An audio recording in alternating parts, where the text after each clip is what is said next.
தெனாலிராமன் கதைகள் அதிசய குதிரை கிருஷ்ண தேவராயரின் படைகளுள் குதிரை படையும் ஒன்று. குதிரைப்படையும் வலிமையுள்ளதாக இருந்தது. சண்டை இல்லாத காலங்களில் குதிரைகளை பராமரிக்க மந்திரிகளில் ஒருவர் ஒரு யோசனை சொன்னார்.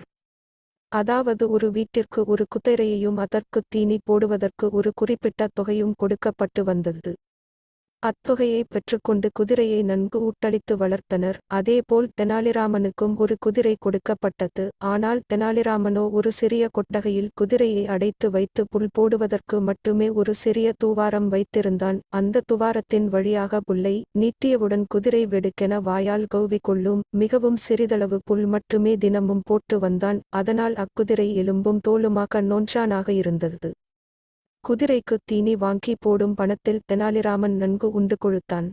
ஒரு நாள் குதிரைகள் எப்படி இருக்கின்றன என்று காண அனைவருக்கும் செய்தி அனுப்பி குதிரைகளை அரண்மனைக்கு வரவழைத்தார் மன்னர். அதன்படி குதிரைகள் அனைத்தும் அரண்மனைக்கு கொண்டு வரப்பட்டன. மன்னர் குதிரைகளை பார்வையிட்டார். குதிரைகள் அனைத்தும் மிக திருப்திகரமாக இருந்ததால் மன்னர் மகிழ்ச்சியடைந்தார்.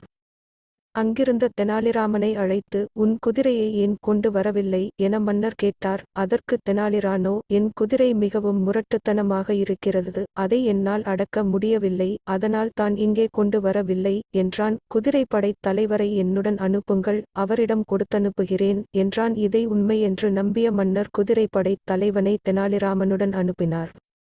குதிரை படைத்தலைவருக்கு நீண்ட தாடியுண்டு. குதிரை படைத்தலைவரும் அந்த துவாரத்தின் வழியாக குதிரையை எட்டி பார்த்தார். உடனே குதிரை அது புல்தான் என்று நினைத்து அவரது தாடியை கவ்வி பிடித்து கொண்டது. வலி பொறுக்கமாட்டாத குதிரை படைத்தலைவர் எவ்வளவோ முயன்றும் தாடியை குதிரையிடமிருந்து விடுவிக்க முடியவில்லை. இச்செய்தி மன்னருக்கு எட்டியது. மன்னரும் உண்மையிலேயே இது முரட்டு குதிரையாகத்தான் இருக்கும் என்று எண்ணி தெனாலிராமன் வீட்டுக்கு விரைந்தார்.